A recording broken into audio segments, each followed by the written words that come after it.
Praise the Lord. प्रभूच्या नावाला धन्यवाद देतो की पुन्हा एकदा प्रभूने मला ही संधी दिली का तुम्हाला त्याच्या वचनाद्वारे गौरव करावं. आज परमेश्वराचं वचन जे आम्ही घेणार आहोत हे खूप महत्त्वाचं आहे, कारण देवाने जी वचने मला प्रगट केलेली आहेत तुम्हा लोकांसाठी, त्याचं कारण एकच आहे का प्रभूची इच्छा आहे का तुम्ही ज्या त्रासात, तुम्ही ज्या वेगवेगळ्या समस्येमध्ये अडकून आहेत, देवाची इच्छा आहे का तुम्ही बाहेर पडावं. आणि म्हणून प्रभूने त्या प्रकारे जे वचन आज दिलेलं आहे, देवाची इच्छा आहे की वचन तुम्हाला समजावं आणि तुम्ही ज्या त्रासात, तुम्ही ज्या समस्येमध्ये राहतात त्याच्यातून तुम्ही बाहेर पडावं आणि देवाचा मोठा गौरव व्हावा. Praise the Lord. कारण या ठिकाणी तुम्ही विश्वास ठेवतात, तुम्ही प्रभूची लेकरं आहेत असं तुम्हाला नाव आहे, ख्रिस्ती किंवा विश्वासणारं. पण देवाची इच्छा नाही आहे का तुम्ही दुःखात आणि त्रासात आणि निराश जीवन जगावं. पण देवाची इच्छा आहे की प्रत्येक आशीर्वाद तुमच्या कुटुंबात असावे आणि तुमच्याकडे पाहून लोकांना वाटावं का यांचा परमेश्वर जिवंत देव आहे. आणि म्हणून या ठिकाणी आजचं जे वचन आहे हे खूप महत्त्वपूर्णच आहे, कारण आज देवाचं लक्ष तुमच्या कुटुंबाकडे आहे. कोणत्या त्रासातून, कोणत्या तणावातून, तुमच्या मनात कशा प्रकारचे सैतान विचार टाकून तुमचं मन किती खिन्न केलेलं आहे हे देवापासून लपलेलं नाहीये. पण देव आज आम्हाला काय सांगत आहे, देव आम्हा संगती काय बोलणार आहे हे आम्हाला समजणं अत्यंत गरजेचं आहे. कारण देवाची मुळात इच्छा नाहीये का तुम्ही या त्रासामध्ये राहावं, पण देवाची इच्छा आहे का तुम्ही याच्यातून बाहेर यावं. आणि म्हणून देवाची इच्छा आहे की तुम्ही प्रार्थना करावी. Praise the Lord. यस, आज जो प्रभूने मला शीर्षक दिलेला आहे तो प्रार्थनेबद्दल आहे. कारण देव म्हणतो का माझ्या लोकांना सांग का त्यांनी माझ्याकडे प्रार्थना करावी, कारण मी त्यांच्या प्रार्थनेला उत्तर देणार आहे. यस, प्रार्थना करा. कारण अनेकदा प्रभूला असं पाहायला मिळतंय की ज्या प्रकारे आपण प्रार्थनेद्वारे देवाच्या संपर्कामध्ये राहून आपलं अंतःकरण प्रभूकडे मोकळं केलं पाहिजे, त्या प्रकारे आज अनेक जण आपलं मन देवासमोर मोकळं करत नाहीये. आणि म्हणून देवाची इच्छा आहे की तुम्ही प्रार्थना करावी आणि तुमचं उत्तर प्रभूला द्यायचं आहे. Praise the Lord. म्हणून या ठिकाणी थेसलोनिकरास पत्र याचा 5वा अध्याय आणि 17 वचन आपण पाहणार आहोत. जे लोक लिहून घेतात लिहून घ्या. थेसलोनिकरास पत्र 5वा अध्याय आणि 17 वचन. मी वचन तुम्हासाठी वाचतो. इथं असं लिहिलंय, प्रार्थना अखंड करा. Praise the Lord. काय लिहिलंय? प्रार्थना अखंड करा. देवाची इच्छा आहे, त्या बापाची इच्छा आहे की आपण प्रार्थना करावी. का? कारण आपण प्रार्थना करतो, आपण बोलतो. प्रार्थना करतो आपण, त्यावेळेस काय करतो? बोलतो. कोणा संगती? देवा संगती, त्या पित्या संगती. पण देव म्हणतो का आज ज्या प्रकारे लोकांनी मला संपर्क केला पाहिजे प्रार्थनेद्वारे, ते माझ्या संपर्कात नाहीये. ते आपलं टेन्शन, ते आपलं चिंता, ते आपलं दुःख, ते आपलं ओझं घेऊन चालतायत. आणि म्हणून देव म्हणतो, अहो कष्ट करी भारक्रांत जना हो मजकडे या, मी तुम्हाला विसावा देईल. पण ते म्हणतो का ज्या प्रकारे मला त्यांना विसावा द्यायचा आहे, मी त्यांना आमंत्रण दिलंय का मजकडे या. आणि मग देवाकडे आपण कशाद्वारे येऊ शकतो? प्रार्थनेद्वारे. कशाद्वारे? प्रार्थनेद्वारे. पण अनेकदा असं पाहायला मिळतंय की ज्या प्रकारे आपण देवाकडे प्रार्थना केली पाहिजे, प्रभूकडे बसलं पाहिजे, प्रभूकडे सांगितलं पाहिजे, आपण त्या प्रकारे प्रार्थना करत नाहीये. कारण प्रार्थनेत सामर्थ्य आहे. प्रार्थना, जसं आपण प्रार्थना करतो, प्रार्थनेद्वारे आपण देवाच्या संपर्कामध्ये येतो. भलेही प्रार्थनेच्या वेळेस तुमच्या खोलीत किंवा तुमच्या आजूबाजू तुम्हाला कोणी दिसत नाहीये, पण ही प्रार्थना तुम्ही करून पहा. कारण आध्यात्मिकरित्या ही प्रार्थना तुम्हाला देवाच्या संपर्कात आणती. आणि मग एकदा का तुम्ही तुमचं मन देवासमोर मोकळं केलं, परमेश्वर तुमच्या प्रार्थनेला 100% उत्तर देईल. Praise the Lord. पण काय करा? प्रार्थना करा. यस, आपलं मन जगात मोकळं करण्यापेक्षा कोणाकडे मोकळं करा? देवाकडे मोकळं करा. का? कारण परमेश्वर कळवळ्याचा देव आहे. Praise the Lord. Yes, Bible सांगतं परमेश्वर कळवळ्याचा देव आहे. त्याचं हृदय आपल्यासाठी तुटतं. आणि म्हणून जर तुम्ही आपलं घराणं, तुम्ही आपले त्रास, तुम्ही आपल्या समस्या, तुम्ही तुमचा तणाव देवासमोर मोकळा कराल, देवासमोर आपलं घराणं घाल, तर परमेश्वर 100% त्याचं निवारण करेल आणि तुमचे मार्ग मोकळे करेल. आणि म्हणून या ठिकाणी प्रार्थना करणं, प्रार्थनेवर निर्भर राहणं हे खूप गरजेचं आहे. कारण ज्या प्रकारे आपण प्रार्थना केली पाहिजे आणि प्रार्थनावर विश्वास ठेवला पाहिजे, तो विश्वास अनेकदा दिसत नाही. कारण पुष्कळ लोकांनी प्रार्थनेला एक औपचारिकता बनवलं. हा प्रार्थना का? हा केली प्रार्थना. नाही, प्रार्थनेचं गांभीर्य, प्रार्थनेचं सामर्थ्य तुला नाही कळलं. प्रार्थना म्हणजे काय? मी पुन्हा सांगतोय, प्रार्थना म्हणजे काय? प्रार्थना म्हणजे देवाच्या संपर्कात येणं. Praise the Lord. समजतंय का? या सृष्टीचा निर्माण करता, या जगाचा निर्माण करता सर्व नियंत्रण, सर्व सत्ता, राज्य, सामर्थ्य आणि गौरव हे कोणाच्या हातामध्ये? प्रभूच्या हातामध्ये. आणि मग जे सर्व काही जे त्याच्यामध्ये हातामध्ये आहे, आपण त्याच्या संपर्कामध्ये प्रार्थनेद्वारे येतो. आणि मग जर आपण आपलं मन मोकळं त्याच्याकडे करणार, तो निवारण नाही करणार का? कारण बायबल स्पष्टपणे सांगतं का या ठिकाणी त्याचे कान आमची प्रार्थनेसाठी आतुर आहेत. स्पष्टपणे सांगतं का यहोवाचे डोळे न्यायीकडे असतात यस, बायबल काय सांगतं, यहोवाचे डोळे न्यायीकडे असतात आणि त्यांचे कान कोणाचे? त्याचे, पित्याचे, त्या बापाचे, त्या सर्व समर्थ परमेश्वराचे कान तुमच्या मुखाकडे आहे. कारण आज प्रभूला माहिती आहे तर तुमच्या मनात निराशा आहे, तुम्ही दुःख घेतलेलं आहे, पण देव म्हणतो की तू आपलं घराणं माझ्यासमोर रडत नाही, तू आपलं मन माझ्यासमोर मोकळं करत नाही. आणि म्हणून देवाची इच्छा आहे की तुम्ही आपलं मन देवासमोर मोकळं करावं. आणि म्हणूनच प्रभूने हा उपदेश या ठिकाणी मला दिलेला आहे का तू सांग या सर्वांना की त्यांनी प्रार्थना करावी, कारण मला त्यांच्यामध्ये कार्य करायचं आहे. Praise the Lord. कारण मी पुन्हा सांगल का जगात सांगितल्याने विखरलं जातं, पण देवात सांगितल्याने 100% कार्य घडतं. कारण आपण एकाला सांगू, एकातून दुसरीकडे, दुसऱ्यातून तिसरीकडे, चौथ्याकडे हे पसरत जाईल, काहीच भेटणार नाही. मनाला सांत्वन वाटेल बरं का, 4 लोकांना दुःख माहितीये, 4 लोकांना माहितीये का मी किती त्रासातून जाते, पण याद्वारे तुमचं टेन्शन थोडी कमी होणार आहे. लोकांना कळलं, लोक भावनात्मक नजरेने तुमच्याकडे पाहिल आणि भावनात्मक नजरेने पाहिल्याने तुमचा व्याप काय कमी होणार आहे का? नाही. पण देवाकडे जर मन मोकळं केलं तर तुमचा व्याप, तुमचा त्रास, तुमचं संकट, तुमची निराशा, तुमच्या समोरचे प्रश्न या सर्वांचं निवारण होईल. तो त्याचे मार्ग मोकळे करेल. आणि म्हणून देवावर निर्भर राहणं अत्यंत गरजेचं आहे. देवाच्या संपर्कामध्ये या, प्रार्थना करा आणि याद्वारे परमेश्वर तुम्हाला उत्तर देणार आहे. कारण देव म्हणतो का, जसं बायबल सांगतं की आम्हाला अब्बा आणि बाप्पा हाक मारण्याचा अधिकार दिलेला आहे. आपण त्या बापाची लेकरं आहोत, पण ज्या प्रकारे आपण त्या संगती प्रार्थना केली पाहिजे किंवा प्रार्थनेचं मर्म सामर्थ्य आम्हाला कळलं पाहिजे, त्याचं महत्व आणि सामर्थ्य आम्हाला समजत नाही. समजतंय का? म्हणून प्रार्थना करणं म्हणजे देवाजवळ येणं आहे. आणि म्हणून ज्यावेळेस तुम्ही प्रार्थना करताल, आनंद बाळगा, स्वतःला प्रोत्साहन द्या तर मी प्रार्थना करणार आहे. आता मी पित्याला सांगणार आहे आणि सर्व काही चांगलं होणार आहे. Praise the Lord. एक सुंदरसं उदाहरण आपण घेणार आहोत हिजकिया राजाबद्दल. खूप सुंदरसं उदाहरण आहे का कशा प्रकारे समस्या येतात, पण कशा प्रकारे तो प्रार्थनेत निर्भर राहतो आणि मग देव दैवरीत्या त्याचे मार्ग मोकळे करतो. देवाची इच्छा आहे की या वाचनाद्वारे तुम्हाला कळावं की देव तुमच्या प्रार्थनेमध्ये उत्सुक आहे आणि तुमचे मार्ग तो मोकळे करणार आहे. जे लोक लिहून घेतात प्लीज लिहून घ्या. 2 राजे याचा 18वा अध्याय आपण काढूया आणि काही वचनं त्याच्यात आपण वाचणार आहोत. 2 राजे याचा 18वा अध्याय आणि त्याचं 28 ते 31 वचन आपण या ठिकाणी वाचूया. मी या वचनातले काही महत्वपूर्ण जे वचनं आहेत, वचन सर्वच महत्वाचे असतात, पण या ठिकाणी जो संदेश उपदेश आहे त्याला धरून जे वचनं आहेत ते मी या ठिकाणी घेणार आहे. आणि विश्वास धरा का परमेश्वर हिजकिया राजाद्वारे तुम्हाशी बोलेल आणि तुम्हाला तो दाखवून देईल का प्रार्थनेत सामर्थ्य आहे, प्रार्थनेद्वारे गोष्टी घडून येतील आणि तुमचे मार्ग मोकळे होतील. Praise the Lord. या ठिकाणी 2 राजे याचा 18वा अध्याय आपण काढूया. Praise the Lord. जे वचन मी वाचणार आहे ते हिजकिया राजा आणि आशुराचा राजा या संदर्भात आहे की कशा प्रकारे त्या ठिकाणी एक युद्ध होणार होतं आणि मग कशा प्रकारे हिजकिया प्रार्थनेवर निर्भर राहिला आणि प्रभूने कार्य केलं, हे सर्व या ठिकाणी आपण समजून घेणार आहोत. प्रार्थनेचं महत्व या ठिकाणी आम्हाला कळेल की कशा प्रकारे परमेश्वर प्रार्थनेचं उत्तर देत आहे. कारण या ठिकाणी हिजकिया राजा, मी काय शब्द वापरतोय, हिजकिया राजाकडे सर्व काही असतं, सत्ता आहे, ताकद आहे, पैसा आहे, राज्य त्याच्याकडे आहे, तरी देखील तो प्रार्थनेवर निर्भर आहे. वाचूया या ठिकाणी काय सांगतं बायबल. मी तुम्हासाठी वचन वाचतो. इथं असं लिहिलंय, तेव्हा रबशाके उभं राहून मोठ्याने ओरडून यहुदी भाषेत म्हणाला, मोठा राजा आशुरांचा राजा, याचे वचन तुम्ही ऐका.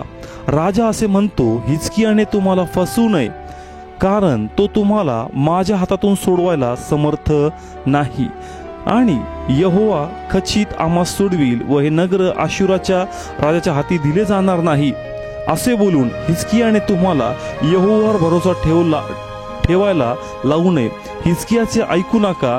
आणि आशुराचे राजा असं म्हणतो, माझ्यापाशी तुम्ही आपला सल्ला करा व माझ्याकडे निघून या आणि मी तुम्हा प्रत्येकांना आपल्या द्राक्ष वेलेचा व आपल्या अंजिराचे फळ खा आणि आपल्या विहिरीचे पाणी प्या.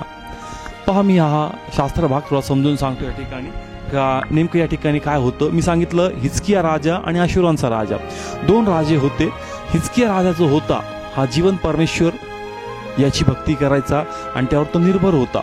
आणि बायबल सांगतं का त्याच्याच विरुद्ध एक आशुराचा राजा उभा राहिला आणि तो पराक्रमीरित्या जे समोर त्याच्या राज्य येतील त्या सर्वांना तो हस्तगत करत पुढे चालला होता. आणि मग त्यांच्या समोर इस्रायल, यरुशलेम हे राष्ट्र उभं होतं. आणि मग त्या ठिकाणी त्यावेळेस नेतृत्व हिजकिया राजा करत होता. आणि हिजकियाने आपल्या लोकांना सांगितलं, घाबरू नका, निराश होऊ नका, काळजी करू नका, कारण आपला परमेश्वर देव जिवंत आहे. जरी आपल्या समोर जे आता युद्ध आहे, तो जो राजा आहे खूप पराक्रमी आहे, त्यांनी भरपूर युद्ध जिंकलेले आहेत, पण सर्व समर्थ परमेश्वर आपल्या बाजूने आहे. आणि म्हणून जे जगात झालं ते आपल्या बरोबर होणार नाही, तर देवाचा मोठा गौरव होणार आहे. या प्रकारे हिजकिया राजांनी आपल्या लोकांना प्रभूच्या वचनाद्वारे, विश्वासाद्वारे धैर्य उत्पन्न केलं होतं. काळजी करू नका, देव कार्य करणार आहे. पण बायबल सांगतं का आशुराच्या राजाने, एक व्यक्ती होता, त्याचं नाव या ठिकाणी लिहिलंय, त्या व्यक्तीचं नाव रबशाके, त्याचं नाव आहे रबशाके. त्या व्यक्तीला त्या लोकांमध्ये पाठवलं, त्याच्या लोकांमध्ये, आणि त्यांच्यात भीतीचं वातावरण उत्पन्न केलं. का लक्षात ठेवा, हिजकिया तुम्हाला सांगतोय की परमेश्वर देव तुम्हाला सहाय्य करेल. लक्षात घ्या का कोणताच परमेश्वर तुम्हाला सहाय्य करणार नाही. तर युद्ध व्हायच्या अगोदर तुम्ही मला शरणागत या, मी तुम्हाला काहीच हानी करणार नाही. आणि या ठिकाणी तुम्ही व्यर्थपणे हिजकियावर निर्भर राहू नका. आणि मग अशा प्रकारे बायबल सांगतं का आशुरांचा राजाचे लोक पुन्हा हिजकियाच्या लोकांमध्ये भीती उत्पन्न करू लागले. आणि मग हे वर्तमान पुन्हा हिजकियाकडे पोहोचलं. बघ, तू जे आपल्या लोकांना धैर्य दिलं होतं, हे लोक पुन्हा आपल्या लोकांत भीती उत्पन्न करतात, आणि लोकांचं धैर्य खचू लागलं. आणि मग या सर्वांवर हिजकिया राजा देखील विचार करू लागला, का आता काय करायचं, मी तर माझ्या लोकांना प्रोत्साहन देत आहे, काळजी करू नका, देव कार्य करणार. पण या ठिकाणी ते लोक उलट असं सांगतात की देव काहीच करणार नाही. आणि मग पुन्हा थोडासा निराशमय अवस्थेमध्ये त्यांनी काय केलं, देवाचा सेवक होता यशाया भविष्यवादी, त्याच्यापर्यंत एक निरोप पोहोचवला. कारण यशाया भविष्यवादी हा देवाचा भविष्यवादी होता. त्या काळामध्ये अनेकदा देवाचं जेही वचन यायचं त्याच्या भविष्यवाद्याद्वारे यायचं. आणि म्हणून या ठिकाणी हिजकिया राजा हा देखील राजा प्रभूनीच केलेला आहे, पण हा व्यक्तिगत प्रार्थना करत नाहीये. तो कोणाला सांगतोय, यशाया भविष्यवाद्याला, का बघ तो व्यक्ती अशा प्रकारची गोष्ट आपल्या लोकांमध्ये करतोय, आणि मग प्रभूला सांग का तू काहीतरी कर आणि आमचे मार्ग मोकळे कर. पुढचं वचन मी तुम्हासाठी वाचतो, 19वा अध्याय. पुढं काय झालं, 19वा अध्याय, आणि त्याचं या ठिकाणी पहिलं आणि दुसरं वचन मी तुम्हासाठी वाचतो, 19वा अध्याय. आणि असे झाले की हिजकिया राजाने हे वचन ऐकले, तेव्हा तो आपले वस्त्रे फाडून अंगावर गोंताट घेऊन यहोवाच्या घरात गेला. आणि त्याने घरावरच्या कारभारी एल्कियम व चिटणीस शेबेना व याजकातले वडील यांना गोंताट पांघरलेले असे आमोदाचा मुलगा यशाया भविष्यवादी याच्याकडे पाठवले. आणि त्यांनी त्यांना म्हटले, हिजकिया असे म्हणतो, हा दिवस संकटाचा व धिक्काराचा व अपमानाचा दिवस आहे, कारण बालके जन्मास लागली आहेत पण प्रसवायला शक्ती नाही. पहा, आपण या ठिकाणी वाचलं की कशा प्रकारे हिजकिया राजा यशाया भविष्यवाद्याद्वारे प्रभूकडे निरोप पाठवतो. स्वतः देखील देवाच्या मंदिरात जातो, पण त्याला सांगतो की त्यांना सांगतो तू प्रभूला सांग. आणि मग यशाया भविष्यवादी देवाकडे संपर्क करतो, प्रार्थना करतो, आणि मग त्या ठिकाणी त्याला काय उत्तर प्राप्त होतं या ठिकाणी आपण वाचूया. 6वं वचन मी तुम्हासाठी वाचतो. आणि यशाया त्यांना म्हणाला, तुम्ही आपल्या धन्याला असे सांगा. कोण म्हणतं, यशाया, तर तुम्ही आपल्या कोणाला सांगा, धन्याला. धन्या म्हणजे कोण, हिजकिया राजा. असं लिहिलंय, यहोवा असे म्हणतो, जी वचनं तू ऐकली, म्हणजे तुमच्या गावामध्ये, तुमच्या प्रांतामध्ये, तुमच्या राज्यामध्ये जो कुणी येऊन हे सांगतोय का तुम्ही यहोवा परमेश्वरावर निर्भर राहू नका, तो तुम्हाला सहाय्य करणार नाही, तर प्रभू म्हणतो का त्याच्या गोष्टीकडे लक्ष देऊ नको, आणि मी सर्व समर्थ परमेश्वर आहे आणि मी तुझ्या बाजूनी कार्य करणार आहे. पुढे असं लिहिलंय, या ठिकाणी काय लिहिलंय, ज्याच्याकडून आशुरांच्या राजाच्या सेवकांनी माझी निंदा केली त्यामुळे भिवू नका. म्हणजे बायबल या ठिकाणी सांगतं की यशायाद्वारे परमेश्वर पुन्हा हिजकिया राजाला आणि आपल्या लोकात ही बातमी पाठवतो की तो जे म्हणतोय त्याच्या बोलण्याकडे दुर्लक्ष करा आणि तुम्ही विश्वास ठेवा की मी कार्य करणार आहे. पण बायबल काय सांगतं पुन्हा या ठिकाणी पुन्हा वाचूया. पुन्हा या ठिकाणी त्याचा 19वा अध्याय आणि त्याचं 9 पासून वचन या ठिकाणी वाचूया. पुढं काय झालं मी तुम्हासाठी वचन वाचतो. इथं असं लिहिलंय, आणि त्याने कुशाचा राजा तिराक याविषयी ऐकले की पहा तो तुझ्याशी लढायला बाहेर आला आहे.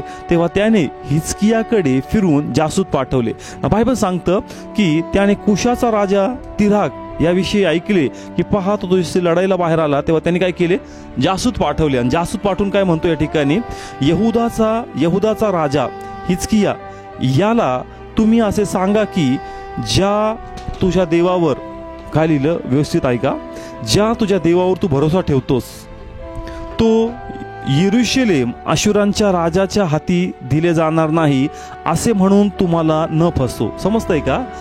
बायबल सांगतं का प्रथम त्यांनी नकारात्मक बातमी पोहोचवली हिजकियाने प्रार्थना केली, पण पुन्हा तो राजा दुसरं फरमान पाठवून लोकांमध्ये अशा प्रकारे सांगतोय की हिजकिया तुम्हाला सांगतोय की काळजी करू नका, देव आपल्या बाजूनी. तो पुन्हा म्हणतो भिवू नका. तो काय म्हणतोय पुन्हा, भिवू नका. पण अशुरांचा राजा काय सांगतो का त्याचं ऐकू नका, मी तुम्हाला आटोपणार आहे. मी माझं प्रचंड सैन्यबल घेऊन तुमचा नाहीनाट करणार जर वेळेवर तुम्ही मला शरणागत आले नाही. पुन्हा बायबल काय सांगतं पुढं, मी वाचतो या ठिकाणी. पहा, अशुरांच्या राजांनी सर्व देशांचा अगदी नाश करून त्यांचे जे केले आहे ते तू ऐकले आहेस, तर तू सुटशील काय? गोजान व हरान व रेसेफ व तलसरातले एदेनाचे संतान या ज्या राष्ट्रांचा नाश माझ्या वडिलांनी केला, त्यांच्या देवांनी त्यांना सोडवले काय?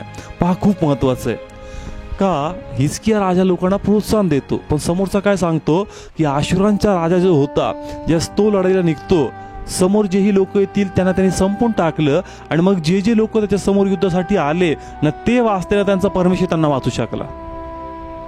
समजतंय का? त्याला काय म्हणायचंय का ज्या यहोवा परमेश्वर बद्दल हिजकिया बोलतो, हिजकिया काही करू शकत नाही आणि तो पिता परमेश्वरही माझं काहीच करू शकत नाही, या प्रकारे भीतीचं वातावरण त्या ठिकाणी यहुदिया प्रांतामध्ये हिजकियाच्या लोकांमध्ये पसरलं गेलं होतं. पण आता खूप महत्वाचं आहे का मग हे सर्व चालत असता त्यांनी पाहिलं का या ठिकाणी हा राजा वारंवार माझ्या लोकांमध्ये भीती उत्पन्न करतोय. आणि मग या ठिकाणी पहा, भरपूर काही शिकण्यासारखं आहे का अनेक वेळेस आम्ही प्रार्थना करतो किंवा अनेक वेळेस आमचा विश्वास असतो कारण देव कार्य करेल, पण ज्यावेळेस आपला विश्वास आपण देवावर ठेवतो, सैतान त्या विश्वासात तडा जावा म्हणून भीती उत्पन्न करतो, शंका उत्पन्न करतो. ज्या प्रकारे लढाई होणार होती त्या अगोदर भीतीचं वातावरण निर्माण करण्यात आलं होतं का? कारण विश्वास येऊन बसले होते परमेश्वर कार्य करेल, आणि या ठिकाणी तो त्यांचा विश्वास तोडतोय.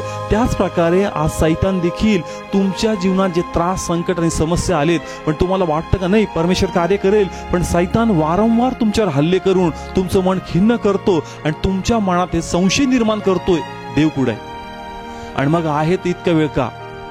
मग जर असं तर कार्य का नसतं केलं? मग तो इतका कठीण हृदयाचा आहे का? आम्ही इतक्या त्रासातून चाललोय, आम्ही इतक्या समस्येतून चाललोय, रोज आमचं उठणं दुःखातून आणि झोपणं दुःखात पूर्ण होतंय, आमचा पूर्ण दिवस निराशमय स्थितीमध्ये जातोय, आणि मग तो देव कार्य का नाही करत? समजतंय का? याच प्रकारे अशी काही स्थिती हिजकियाच्या लोकांमध्ये निर्माण झाली होती का हा व्यक्ती भीती उत्पन्न करतो, ती भीती लोक घेऊन वाचतात, आणि मग हिजकियाचं हृदय देखील खिन्न झालं. पण या वेळेस तो खिन्नता घेऊन निराश झाला नाही, तर त्यांनी काय केलं हे खूप महत्वाचं आहे. आपण ऐकूया पुढं काय झालं.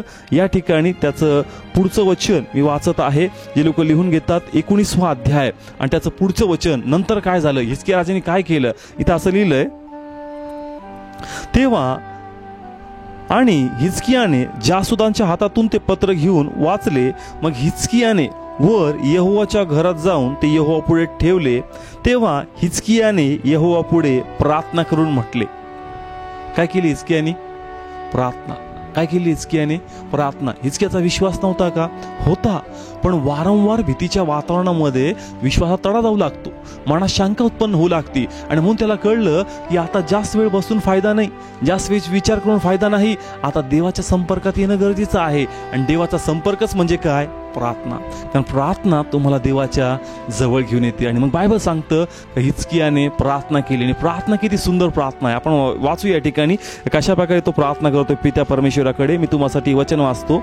इथं असं लिहिलंय, तेव्हा हिजकियाने यहोवा पुढे प्रार्थना करून म्हटले, हे यहोवा इस्रायलच्या देवा, जो तू कुर्बांच्या वरती राजासनी बसतोस, तोच तू मात्र पृथ्वीचा व सर्व राज्यांचा देवा आहे. पहा कशा प्रकारे त्याची प्रार्थना देवाचं मन आकर्षणारी आहे. तो काय म्हणतो, तू एक मात्र परमेश्वर आहे.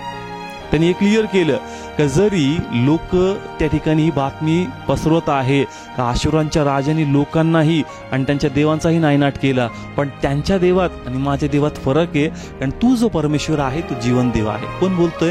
हिजकिया राजा. कोणासंगती प्रार्थना करतोय? देवासंगती. पहा प्रार्थना कशी पाहिजे, प्रार्थनेद्वारे आपण देवाचं मन कसं आकर्षण घेऊ शकतो हिजकियाकडून शिकलं पाहिजे. समजतंय का? वातावरण नकारात्मक आहे, भीती तर आहे मनात, पण कशा प्रकारे तो देवापुढे आपलं मन सादर करतोय का, हे प्रभू तू सर्व समर्थ परमेश्वर आहे. Praise the Lord. पुढं काय लिहिलंय खूप महत्वाचं आहे.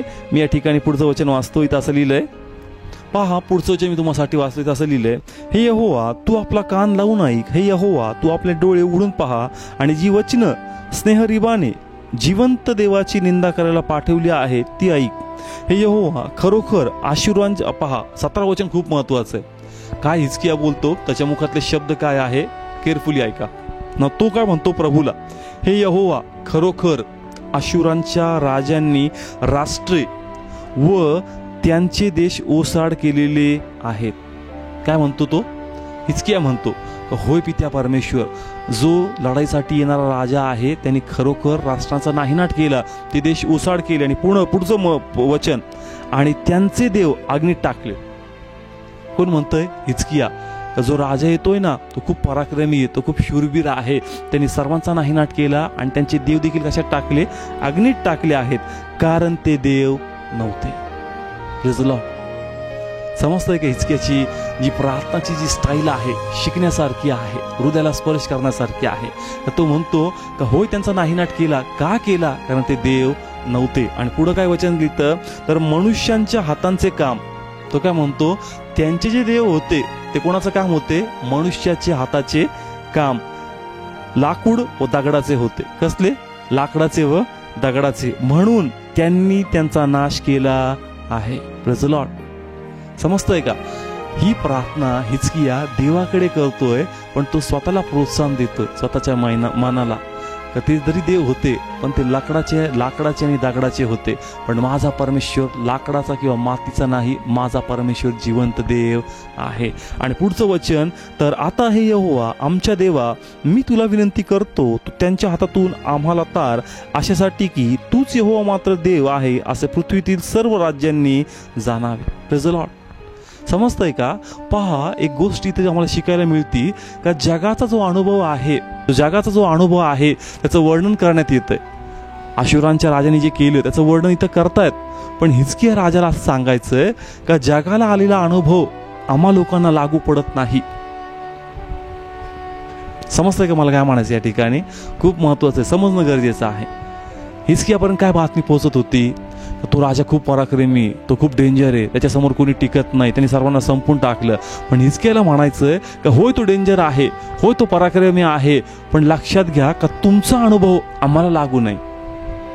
का, कारण तुम्ही जे देवाला देव म्हणता तो देव नाही, ती हाताची निर्मिती आहे. आणि म्हणून जे तुमच्याबद्दल झालं ते माझ्याबद्दल घडणार नाही, कारण तुमच्यात आणि माझ्यात हा फरक आहे. मी जिवंत देवाची निर्मिती आहे आणि माझा परमेश्वर जिवंत देव आहे. म्हणून या ठिकाणी तुम्हाला हेच सांगायचंय की सैतान तुमचा विश्वास तोडतोय आणि तुम्हाला खिन्न पाडण्याचा प्रयत्न करतोय. जगाच्या अनुभवाद्वारे तुम्हाला सांगतो की बघ गोष्टी घडणार नाही, पण जगाच्या अनुभवाद्वारे तुम्ही तुमच्याबरोबर बरोबरी करू नका, कारण तुम्ही जिवंत देवाची लेकरं आहेत. देवाने हिजकियाची प्रार्थना ऐकली, ते तुमची प्रार्थना ऐकणार आहे. पण आज जे शब्द हिजकियाचे आहेत ते शब्द तुमचे आहेत का? असं नाही की हिजकियाच्या समोर त्रास नव्हता, असं नव्हतं की हिजकिया समोर एक संकट नव्हतं, आहे, पण सर्व लक्ष देवाकडे आहे. मुखात सामर्थ्याचे शब्द आहेत का प्रार्थना मी करतोय, संपर्क देवासंगती आहे, माझा प्रभू जिवंत देव आहे. जरी अजून विजय मला मिळालेला नाहीये, पण प्रार्थनेत मी विजयाची घोषणा करतो, जेणेकरून प्रत्यक्ष स्वरूपात तो विजय मला पाहायला मिळेल. Praise the Lord. समजतंय का? पण आज आपली प्रार्थना निराश, आशुरणी भरलेली, खिन्न, देवा तू कुठे, देवा तू कसं आहे का, प्रश्नच आहेत. हिजकिया आहे का प्रश्न, हिजकिया आहे का निराशा? नाही, सामर्थ्याची घोषणा आहे प्रार्थनेमध्ये. तुमची प्रार्थना कोणत्या प्रकारची? निराशेने भरलेली, दुःखाने भरलेली आणि प्रश्नाने भरलेली प्रार्थना आहे का तुमची प्रार्थना सामर्थ्याने भरलेली आहे का? हे पिता परमेश्वर, मी काळजी करणार नाही, जरी संकट माझ्या समोर आहे, जरी माझं मन मला साथ देत नाही, जरी माझ्या मनात लाख नकारात्मक विचार आहे, पण तरी देखील मी म्हणतो का माझा परमेश्वर सर्व समर्थ देव आहे मला सोडवण्यासाठी. आणि मी ज्या स्थितीमध्ये राहतोय त्या स्थितीमध्ये मी अधिक दिवस राहणार नाही, पण या स्थितीतून तुम्हाला बाहेर काढशील आणि मोठा मी देवाचा गौरव पाहणार आहे. Praise the Lord. समजतंय का? शिका हिजकिया राजापासून काय लेवलची प्रार्थना आहे त्याची. अशी प्रार्थना पाहिजे का देवाचं मन ओळून घेतलं. आपली प्रार्थना निराश, दुःखमय स्थितीमध्ये, प्रश्नच प्रश्न, कशावर? देवावर. देव म्हणतो तुझं चांगलं आहे, जे सगळं चांगलं असतं, प्रेज द लॉर्ड, देव चांगला आहे, आणि ज्यास उत्तर भेटत नाही, देवा तू कुठेस? समजतंय का? तुम्ही या ठिकाणी देव तुमचा साथ देत नाही असं दाखवण्याचा प्रयत्न करता, पण मुळात तुम्ही तुमच्या आध्यात्मिक लेवलचं हे करता.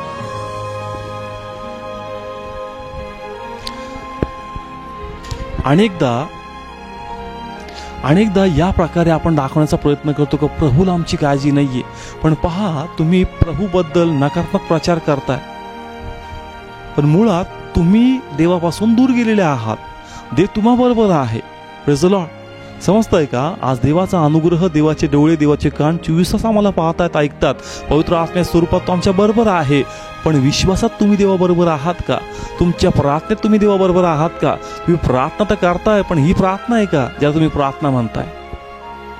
तुमच्याकडे बघून वाटतच नाही तुम्ही देवाला भेटून आले म्हणून. समजतंय का? अनेकदा नाही आताच प्रार्थनेतून उठलो, वाटतच नाही प्रार्थनेतून उठला. अरे देवाच्या संपर्कातून आलास तू, प्रकाशाच्या संपर्कातून तू आला, मग तुझी तर अंधार कसा? समजतंय का? देव प्रकाश आहे. प्रार्थनेद्वारे तुम्ही देवाच्या संपर्कामध्ये जाता आणि मग त्याच्या संपर्कामध्ये गेल्यानंतर तुमचं मन प्रकाशमय झालं पाहिजे का? जरी डोळ्यात अश्रू असेल पण चेहऱ्यावर एक तेज पाहिजे का नाही? जरी आज दुःख कार्य करतंय पण आनंद मोठा असणार आहे, देवाचा मोठा गौरव होणार आहे. हे अश्रू देव आनंदाच्या अश्रूमध्ये खूप लवकर बदलणार आहे. हा तेज पाहिजे देवाला भेटून आल्यानंतर. पण तुमच्या प्रार्थनेत तुम्ही कोणाला भेटतायच कळत नाही.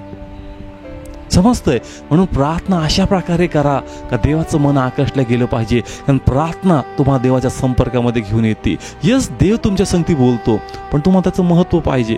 हिजकियाची शिकून घ्या, हात द्या, लिहून घ्या काय प्रार्थनेचे शब्द आहेत, काय प्रार्थनेचे शब्द आहेत. त्यांच्यासमोर त्रास किती मोठा आहे यापेक्षा देव किती मोठा आहे याचं वर्णन त्याचं अधिक आहे. समजतंय का? आज आमचं वर्णन कशाबद्दल अधिक आहे? देवा तू कुठे, देवा तू कधी करणार. यस, फक्त आपण हिशोबच घेऊन बसतो देवाकडून, एक डायरी नाही का, ॲग्रीमेंट पेपर, सांग कधी करणार, सांग कधी करणार. विश्वासाने स्वीकारा, उद्याच तुम्हाला ते भेटून जाईल. Praise the Lord. समजतंय का? अहो देव दुःख देण्यासाठी नाही, देव दुःख घेण्यासाठी. पण आपल्या बोलण्याद्वारे असं दिसतंय की दुःख सगळं देवाकडूनच आहे. समजतंय का?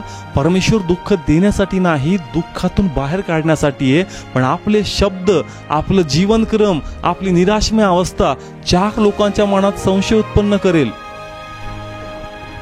Praise the Lord. एक सुंदरचं उदाहरण प्रार्थनेबद्दल अजून एक आपण घेणार आहोत. हगार आणि इश्माएलीबद्दल हे वचन आहे का ज्यावेळेस अब्राहम आपल्यापासून हगारेला वेगळं करतो त्यावेळेस एक घटना घडती आणि त्या घटनेत आम्हाला कळतं की प्रार्थनेत किती सामर्थ्य आहे. वाचूया आपण या ठिकाणी, जे लोक लिहून घेतात. उत्पत्ती याचा 21वा अध्याय आणि 14 पासून मी तुम्हासाठी काही वचन वाचणार आहेत. उत्पत्ती याचा 21वा अध्याय आणि 14 पासून मी तुम्हासाठी वचन वाचतोय. तसं लिहिलंय, नंतर अब्राहम मोठ्या पहाटेच उठून भाकरी व पाण्याची मसक घेतली आणि ती हगारेला देऊन तिच्या खांद्यावर ठेवली आणि मुलासह तिला रवाना केले. तेव्हा ती निघून बरीशेबाच्या रानामध्ये भटकत राहिली. 15 वचन. आणि मस्केतले पाणी संपल्यावर तिने मुलाला एका झुडपाखाली ठेवले आणि ती बरीच दूर म्हणजे बाणाच्या टप्प्या इतकी दूर जाऊन त्याच्यासमोर बसली, कारण तिने म्हटले मुलाचे मरण मला पाहायला नको. आणि ती त्याच्यासमोर बसून मोठ्याने रडू लागली. तेव्हा देवाने मुलाचा शब्द ऐकला आणि देवाच्या दूताने आकाशातून हगारेला हाक मारून म्हटले, अगे हगार, तुला काय झाले? भिऊ नको, कारण मुलगा आहे, तेथून देवाने त्याचा शब्द ऐकला आहे. पहा, खूप महत्वाचं वचन आहे. प्रार्थनेबद्दल आपण वचन घेतोय. काय घटना घडली? अब्राहम आपल्या पत्नीला हगारला आणि मुलगा इश्माईल यांना वेगळं करतोय. आणि असं लिहिलंय का मोठ्या पहाटेस उठून त्यांना भाकर आणि मसक म्हणजे पाण्याचं कॅन दिलं. आणि मग ते रानात प्रवास करत असतात. त्यांच्या पाण्याचं जे प्रमाण होतं ते थोडं असेल, मसकची एक पात्रता असेल, ते पाणी संपलं. आणि मग पाणी संपल्यामुळं पुढचा प्रवास त्यांना करता येत नव्हता. आणि त्या ठिकाणी पाण्याची कोणती पाणी ज्या प्रकारे त्यांना उपलब्ध झालं पाहिजे होतं ते पाणी देखील त्यांना उपलब्ध होत नव्हतं. आणि म्हणून बायबल सांगतं का मुलगा लहान होता, 15-16 वर्षाचा, शरीरात त्याच्या ताकद राहिली नाही पुढचा प्रवास करण्यासाठी. आणि मग त्या ठिकाणी हगारने पुष्कळ प्रयत्न केले असतील, मसक हे झटकली असेल, पाणी काढण्याचा प्रयत्न केला असेल, पण तिने पाहिलं तर सर्व काही संपलं. आणि मग ती खिन्न होऊन, निराश होऊन बायबल सांगतं का झुडपाखाली मुलाला ठेवलं आणि स्वतः थोडीशी दूर जाऊन रडत बसते. का? कारण असं लिहिलंय का तिला वाटलं का मुलगा मारणार आहे, म्हणून ती काय करते? रडती. आणि मग ती रडत असता बायबल सांगतं आकाशातून एक वाणी झाली, देवाचा आत्मा त्या संगती बोलला. काय बोलला? खूप महत्त्वाचे शब्द आहेत. मुलाचे शब्द पित्यानी ऐकलेले आहेत. Praise the Lord. समजतंय का? मी पुन्हा ते वचन वाचतो. या ठिकाणी इथं असं लिहिलंय 21वा अध्याय आणि त्याचं या ठिकाणी 17 वचन. तेव्हा देवाने मुलाचा शब्द ऐकला. तेव्हा देवाने मुलाचा शब्द ऐकला. समजतंय का याचा आत्मिक अर्थ काय होतो? रडत कोण बसली? हगार. प्रार्थना करते का? प्रार्थना नाही करत, रडत बसली. पण बायबल सांगतं झुडपाखाली असलेला मुलगा जो टाकला होता, इथं असं लिहिलंय का देवाने मुलाचा शब्द ऐकला. मग याचा आत्मिक अर्थ काय होतो? त्या मुलाने देवाला आरोळी केली. Praise the Lord. 16 वर्षाचा असेल, 15-16 वर्षाचा. लहानपणापासून आपण पाहतो की लहान लेकरं डोक्यावर घेणं, प्रार्थना करणं, डोळं बंद करणं हे त्यांना कळतं. आता अब्रामाचा मुलगा आहे. मग ह्याला प्रार्थना नसेल माहीत का? अब्रामाने प्रभूची ओळख करून दिली नसेल का? आणि म्हणून या ठिकाणी जी ओळख त्यांनी करून दिली ती किती महत्त्वाची ठरती. तर बायबल सांगतं का झुडपाखालची वाणी प्रभूने ऐकली. स्पष्ट भाषेमध्ये वाचा का देवाने मुलाचा शब्द ऐकला. देवाने मुलाचा शब्द ऐकला. मुलगा बोलतोय म्हणजेच कुणा संगती? देवा संगती. बोलणं म्हणजेच प्रार्थना करणं आहे. म्हणजे या ठिकाणी हे बायबल आम्हाला देवाच्या वचनाद्वारे प्रेरणा देतंय. हे वचन आम्हाला प्रेरणा देतंय. प्रार्थना कर. प्रार्थना. कारण प्रार्थना किती गरजेची आहे, प्रार्थना किती महत्त्वाची आहे. कारण प्रार्थना तुम्हाला देवाच्या संपर्कात आणते. रडणं तुम्हाला देवाच्या संपर्कात आणत नाही. हागार रडत बसली होती. प्रभू असं नाही म्हणला का हागार रडणं बंद कर, मी तुझी प्रार्थना ऐकली. नाही, प्रभू म्हणला मी मुलाचा शब्द ऐकला. तू रडतच बसली पण त्यांनी आरोळी मारली. रडत बसू नका, खिन्न होऊ नका, निराश होऊ नका. तर देवासमोर आपलं मन मोकळं करा. Praise the Lord. समजते या ठिकाणी. म्हणून प्रार्थना खूप महत्त्वाची आहे. यस, प्रार्थना तुम्हाला इतरांच्या हृदयात कृपा देते. प्रार्थना तुम्हाला इतरांच्या हृदयात काय देते? कृपा देते. प्रार्थना इतरांच्या हृदयात तुम्हासाठी एक आशीर्वाद निर्माण करते. आणि म्हणून प्रार्थनेद्वारे तुम्ही भरपूर काही मिळू शकता. पण अनेक प्रकारे ज्या प्रकारे आपण प्रार्थनेद्वारे देवाच्या संपर्क आलं पाहिजे, आपण ती प्रार्थना करत नाही. आणि म्हणून देवाची इच्छा आहे कधी म्हणतो का सांग माझ्या मुलांना का ते माझ्या संपर्कात नाहीत. ते आहेत विश्वासणारे, ते आहेत ख्रिस्ती, पण प्रार्थना करत नाही. प्रार्थना करा. पहा, दिवसभरात अनेक वेळेस आपलं मन दुःखी, खिन्न, निराश होतं, हृदय कठीण होतं. ते म्हणतो मग का दिवसभर तो खिन्नपणा घेऊन चालतो? जसं हृदय कठीण होतं, तू का देवाकडे प्रार्थना करत नाही ना आपलं मन मोकळं करत नाही? समजतं या ठिकाणी. म्हणून देवाकडे प्रार्थना करा. प्रार्थना तुम्हासाठी इतरांच्या हृदयात जागा निर्माण करते. एस्तरबद्दल आपण वाचूया की या ठिकाणी जर एस्तरचं पुस्तक तुम्ही वाचलं असेल, त्यामध्ये बायबल सांगतं की जो राजा होता त्यांनी एक फरमान काढलं होतं का सर्व यहुदी लोकांचा नायनाट करायचा. एक विशेष दिवशी, एक विशेष समय त्यांना संपून टाकायचं. पण बायबल सांगतं का मर्दखाय नावाचा जो यहुदी व्यक्ती होता तो देवाचं भय बाळगायचा. त्यांनी ही बातमी एस्तरपर्यंत पोहोचली का बघ तू एक यहुदी आहे. कदाचित राजाला माहीत नाहीये, पण तुझं काम बनतं का तू आम्हासाठी राजाकडे मध्यस्थी करावी. आणि मग बायबल सांगतं का मर्दखायने एस्तरपर्यंत हा निरोप पाठवला का तू काहीतरी आम्हासाठी कर. पण ज्यावेळेस हा निरोप एस्तरपर्यंत आला, एस्तर असं म्हणत नाही का होय मी जाते राजासंगती बोलते. ती म्हणती माझ्यासाठी त्यांना जाऊन सांग का 3 दिवस उपवास करा. काय करा? उपवास करा. वाचतो मी तुम्हासाठी वचन. एस्तर 4 अध्याय आणि 13 पासून मी वचन वाचतो. तेव्हा मर्दखायने एस्तरला असे उत्तर देण्यास आज्ञा केली की राजाच्या घरी तू सर्व यहुद्यांपेक्षा अधिक सुरक्षित सुटशील असे आपल्या मनास वाटू देऊ नको. कारण या समयी जर तू अगदी गप्प राहिलीस तर यहुद्यांना सुटका व मुक्ती दुसऱ्या ठिकाणाहून होईल, पण तुझा व तुझ्या बापाच्या घराण्याचा नाश होईल. आणि या अशा समयासाठीच तुला राज्य मिळाले आहे की नाही हे कोण जाणे. तेव्हा एस्तरने मर्दखायला उत्तर द्यायला सांगितले की तू जाऊन शुशानात असलेल्या सर्व यहुद्यांना एकत्र जमव आणि तुम्ही माझ्याकरिता उपवास करा. 3 दिवस रात्री किंवा दिवसा काही खाऊ नका. मी व माझ्या तरण्याही तसाच उपवास करू. आणि आज जाणे नियमाप्रमाणे नसताही मी तशीच राजाकडे जाईन आणि माझा नाश झाला तर झाला. पहा, आता आपला विषय आहे प्रार्थनेबद्दल. एस्तर. पहा, एस्तरचं पुस्तक तुम्ही वाचलं असेल, पण ज्या लोकांनी वाचलं नाही त्या लोकांसाठी सांगतो की जसं मी पूर्वी सांगितलं का त्यांनी निरोप पाठवला. ती राणी आहे. एस्तर कोण आहे? राणी आहे. आणि ज्या व्यक्तीचं मन बदलायचंय तो राजा आहे आणि या राणीचा तो कोण आहे? पती आहे. कोण आहे? पती आहे. समजतंय का? जरी तो राजा आणि ती राणी आहे पण त्यांचं व्यक्तिगत नातं कोणतं? पती पत्नीचं. आता पत्नीला पतीसंगती बोलायचं, पत्नीला पतीसंगती बोलायचंय किंवा एक राणी राजासंगती बोलायचंय, त्यांचा संपर्क नाहीये का? एकमेकांना ते ओळखत नाहीये का? अहो ते पती पत्नी आहेत, त्यांचं एकमेकांवर प्रीती आहे, तरी देखील एस्तर असं म्हणत नाही का जा तुमचं काम मी करणार आहे. ती काय म्हणती? माझ्यासाठी उपवास करा. समजतंय का? प्रथम त्यांचं नातं वाचूया कशा प्रकारचं होतं. या ठिकाणी आपण एस्तर याचा 2रा अध्याय आणि त्याचं 17 वचन मी वाचतो. तेव्हा राजाने सर्व बायकांपेक्षा एस्तरवर अधिक आवड ठेवली. तुम्ही नंतर वाचू शकता. एस्तर 2रा अध्याय आणि 17 आणि 18 वचन काही असं लिहिलंय. तेव्हा राजाने सर्व बायकांपेक्षा अधिक आवड कोणाची ठेवली? एस्तरची. म्हणजे ती राजाच्या अत्यंत जवळ आहे. आणि मग ज्यावेळेस मर्दखाय तिला म्हणतोय का तू आम्हासाठी हे कर, का राजाचं मन तू बदल, तिने म्हटलं पाहिजे का हो मी जाऊन मी बोलते त्याच सांगते, पण ती म्हणती का तसं? नाही. ती काय म्हणते? माझ्यासाठी काय करा? उपवास करा. आता उपवास म्हणजे काय? उपवास म्हणजेच प्रार्थना. कशा प्रकारे? उपवास म्हणजे फक्त अन्नाचा त्याग करणं नाही, अन्नाचा त्याग करून कोणाच्या संपर्कामध्ये येणं? देवाच्या. जसं आपण उपवास करतो आपण काय करतो? प्रार्थना करतो. समजतंय का? मला ह्याचं मिनिंग सांगायचं. इथं काय लिहिलं? काय कर म्हणली ती? उपवास. उपवास करणं म्हणजे काय? फक्त उपाशी बसतो का आपण? चला उपवास आहे का 8 दिवस उपाशी बसायचं, याला उपवास नाही म्हणत. उपवास म्हणजे काय? अन्नाचा त्याग आणि कोणाच्या संपर्कात येणं? देवाच्या. आणि तो संपर्क कशाद्वारे होतो? प्रार्थनेद्वारे. म्हणजे त्या लोकांनी 3 दिवस प्रार्थना केली. Praise the Lord.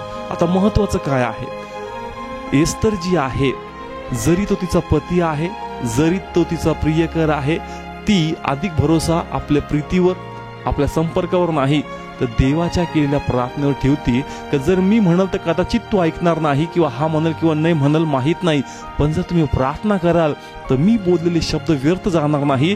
जिथं 50% गॅरंटी तिथं 100% गॅरंटी भेटेल आणि देव 100% कार्य करणार. Praise the Lord. समजतंय का? याचं आध्यात्मिक प्रगतीकरण.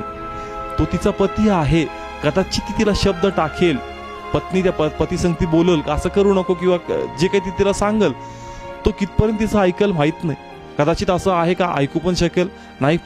पण ती ह्या ठिकाणी ह्या संधीला तिची इच्छा नाही की तिने ते आशीर्वाद गमवावे का तो हा किंवा नाही म्हणत. तर्कवितर्क लावण्यापेक्षा तुम्ही प्रार्थना करा. म्हणजे मी शब्द बोलेल ते शब्द व्यर्थच जाणार नाही, तर 100% रिझल्ट येईलच.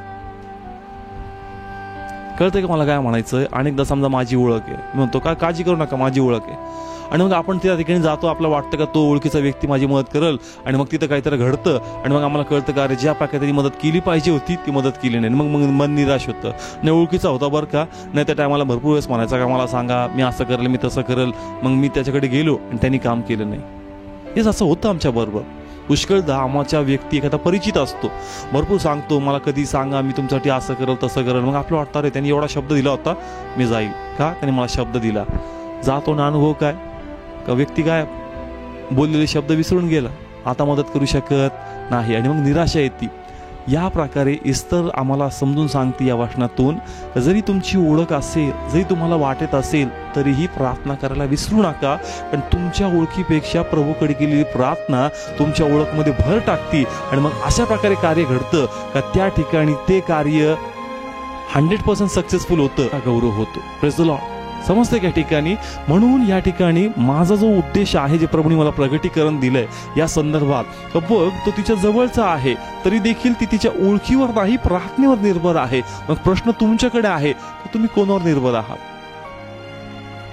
तुम्ही तुमच्या ओळखीवर, तुम्ही तुमच्या पैशावर, तुम्ही तुमच्या तर्कवितर्कावर निर्भर आहात का तुम्ही प्रार्थनेद्वारे देवावर निर्भर आहात? मग ओळख येतो उपयोग नाही करायचा का? करा ना. पैसा आहे उपयोग नाही करायचा का? करा ना. पण पहिले काय करा? प्रार्थना करा.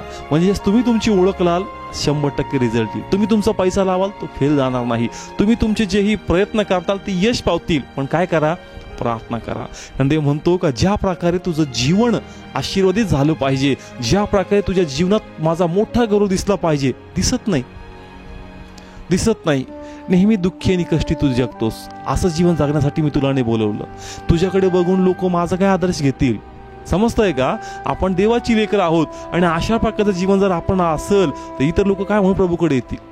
ज्यास तुमच्या जीवनात साक्ष घडतील, ज्यास तुमच्या जीवनामध्ये कार्य होईल, ज्यास तुम्ही भरभराटीला याल, लोकांना कळेल का यांचा देव जिवंत परमेश्वर आहे. Praise the Lord. समजतंय का? तुम्ही इस्रायलचा इतिहास वाचा, का ते मिस्रातून बाहेर पडले, त्यांच्या जीवनात प्रभूने जे जे कार्य केलं त्याची कीर्ती लोकांमध्ये पूर्वीच पसरली. आणि मग जास्त जायच्या अगोदर लोक त्यांना शरणागती यायची. का? त्यांना कळायचं की यांचा परमेश्वर जीवन देव आहे. समजतंय का? ज्यावेळेस असं लिहिलंय का एक ठिकाणी ते हेर करण्यासाठी गेले आणि मग राहाब वेश्या त्यांना त्या ठिकाणी आपल्या इथं जागा देती. का जागा देती? ते यायच्या अगोदर प्रभूने त्यांच्या जीवनात काय केलं त्याची बातमी तिच्यापर्यंत पोहोचली होती. कशा प्रकारे परमेश्वरने पराक्रमी हातून त्यांना मिसरातून बाहेर काढलं. सांगायचं काय का तुमच्या जीवनात ज्यावेळेस चमत्कार घडतील, तुमचे आशीर्वाद ज्यावेळेस मोकळे होतील, तुमच्या चेहऱ्यावर ज्यावेळेस आनंद होईल, 4 लोकांना कळेल ना याचा परमेश्वर जीवन देव आहे. आणि मग तो नाही का देवाकडे आकडला जाणार. Praise the Lord. म्हणून प्रार्थना करा. समजतंय? प्रार्थना खूप गरजेची आहे. येस, कारण प्रार्थनेद्वारे तुम्ही देवाच्या संपर्कात याल आणि परमेश्वर तुमचे मार्ग मोकळे करणार आहे. एक शेवटचं उदाहरण मी सांगल की प्रार्थना कशा प्रकारे तुम्हासाठी मदत उभी करते. प्रार्थना तुम्हासाठी कशा प्रकारे मदत उभी करते. मी अध्याय तुम्हाला सांगतो, तुम्ही लिहून घ्या. 1 शमूएल 30 अध्याय, 1 शमूएल 30 अध्याय आणि त्याचे काही वचन आहेत. 6 पासून तुम्ही वाचा. दाविदाबद्दल हे वचन आहेत. मी तुम्हाला डायरेक्ट ती स्टोरी सांगतो काय त्या ठिकाणी झालेलं आहे. का दावीद आणि त्याचे लोक एका युद्धाच्या मोहिमेवर गेले आणि मग घरी कोणी रक्षण करण्यासाठी नव्हतं. फक्त लहान लेकर आणि काही वयोवृद्ध लोक आणि काही सिस्टर्स त्या ठिकाणी घरी होत्या. आणि मग त्या ठिकाणी अचानक दुसऱ्या एका व्यक्तीने, एका गटाने त्यांच्यावर हल्ला केला आणि त्यांच्या लोकांना बंदिवान करून त्यांचं नगर, त्यांची ती वस्ती जाळून टाकली. आणि मग दावीद राजा जेव्हा पुन्हा त्या ठिकाणी आला, त्यांनी पाहिलं का फक्त धुरे, सर्व जळून गेलं, सर्व संपून गेलं. आणि मग माहीतच नाही का ह्या आगीमध्ये आमचं कुटुंब जळलंय का ते जिवंत आहे, काहीच माहीत नाही. आणि मग त्या अवस्थेमध्ये असं लिहिलंय का ते हेल काढून रडले. ते खूप रडले, खिन्न झाले. आणि दावीद पण त्यांच्यामध्ये होता, कारण त्याचंही कुटुंब त्याच्या त्याला दिसत नव्हतं. पण या सर्व स्थितीमध्ये असं लिहिलंय का दावीदाने स्वतःला सबळ केलं. यस, तो कोणाच्या पायापाशी बसला? देवाकडे. कोणाकडे प्रार्थना केली? देवाकडे. आणि जसं त्यांनी प्रार्थना केली त्याची शक्ती नवीन झाली. का? ऐक, ज्या धुराकडे, ज्या अग्नीकडे तू पाहतो खिन्न होतो, खिन्न होऊ नको. मी सर्व समर्थ परमेश्वर तुझ्या कुटुंबाला मिळून देण्यास समर्थ आहे. आणि मग त्याला माहित नव्हतं कोणत्या दिशेला जायचं. का? कारण कोणता सुगाव त्या ठिकाणी नव्हता. काय उत्तरेकडे किंवा पूर्वीकडे किंवा दक्षिणकडे कुठं जायचं माहित नाही. पण तो प्रभूवर निर्भर राहून विश्वासाने त्याने एक ठिकाणी पाऊल उचलले. आणि मग प्रवास करत असता असता पुष्कळ लोक थकले. पुष्कळ लोकांमध्ये चर्चा चालली असेल का दावीद या दिशेने तू चाललाय, ही योग्य दिशा आहे का? खरंच आपण या दिशेने चाललोय? आपला मार्ग मोकळे होतील का? आणि जर आपली दिशा चुकली असेल तर ज्यांच्या मागे आपण आपल्या कुटुंबाला शोधायला चाललो ते आपल्यापेक्षा दूर जातील. पण बायबल सांगतं का तो प्रवास करत असताच एक आजारमय व्यक्ती पडलेला त्यांना दिसला. आणि मग दावीदाने त्याला उचललं, त्याची ख्याली खुशाली विचारली, त्याला त्या ठिकाणी तेल, द्राक्षरस दिला आणि त्याची त्या ठिकाणी त्यांनी काळजी घेतली. आणि मग त्याला कळलं का हा त्याच लोकांपैकी एक आहे का ज्या लोकांनी यांच्या कुटुंबावर हल्ला करून यांच्या कुटुंबाला बंदिवान केलेलं आहे. आणि मग त्यांना कळलं की ते नेमके कोणत्या दिशेला गेलेले आहे. समजतं का मला काय सांगायचंय? का दावीदाने ज्यास प्रार्थना केली, प्रभूने त्याला सबळ केलं आणि त्याला माहित नव्हतं कोणत्या दिशेला जायचं. पण देवाने आत्म्यात ते प्रगट केलं आणि बरोबर अदृश्यरित्या एका व्यक्तीला उभं करून यांची मदत प्रभूने पूर्ण केलेली आहे. म्हणजे प्रार्थना इतरांच्या नजरेत तुम्हाला कृपा देते. प्रार्थना तुमची मदत तुम्हासाठी ओढून आणते. म्हणून प्रार्थनेत राहणं अत्यंत गरजेचं आहे. Praise the Lord. म्हणून या ठिकाणी जसं आपण थेसलोनिकराच्या पत्रामध्ये वाचलं का त्या ठिकाणी देवाचा सेवक प्रोत्साहन देतो, काय करा? प्रार्थना करा. पॉल देखील काय म्हणतो का मी देवाचं वचन धैर्याने बोलावं म्हणून माझ्यासाठी काय करा? प्रार्थना करा. आणि तुम्ही केलेली प्रार्थना जरी ती दिसत नाही पण तिचं कार्य दिसतं. कारण ती प्रार्थना कोणाकडे केली? देवाकडे. आणि देव तुमचे बोललेले शब्द हवेत उडू देत नाही, तर ते हृदयात साठवून ठेवतो, ते झेलून धरतो आणि त्याचं तो निवारण करतो. देवाची इच्छा आहे की तुमच्या प्रार्थनेला उत्तर भेटावं. म्हणून जे तुम्ही प्रार्थना करत नाहीये, प्रार्थना करा, प्रार्थना करा. देव तुमच्या प्रार्थनेला उत्तर देईल. येस, प्रार्थना करा. मन खिन्न होताच, मन निराश होताच, मनात एखादा प्रश्न येताच तुम्हाला प्रार्थनेची गरज आहे. तुम्हाला देवाचे संपर्क साधण्याची गरज आहे. तुम्ही प्रार्थना करा, देव महान कार्य घडेल आणि तुमचे मार्ग मोकळे होतील. Praise the Lord. आमचा विश्वास आहे का जे वचन या ठिकाणी पेरलंय ते उडून जाणार नाही, ते कार्य करेल. कारण तुमची प्रार्थना तुम्हाला उत्तर मिळून देईल आणि देवाचा मोठा गौरव होईल. आणि ज्यास तुम्ही प्रार्थना कराल साक्ष घडल नक्की आम्हाला कळवा, कारण तुमची साक्ष आम्ही इतरांना कळवू का पहा देव किती महान आहे आणि तो प्रार्थनेला उत्तर देत आहे. Praise the Lord, praise the Lord. ही वेळ आहे प्रभूला हाक मारण्याची, कारण प्रार्थनेबद्दल आपण ऐकलेलं आहे.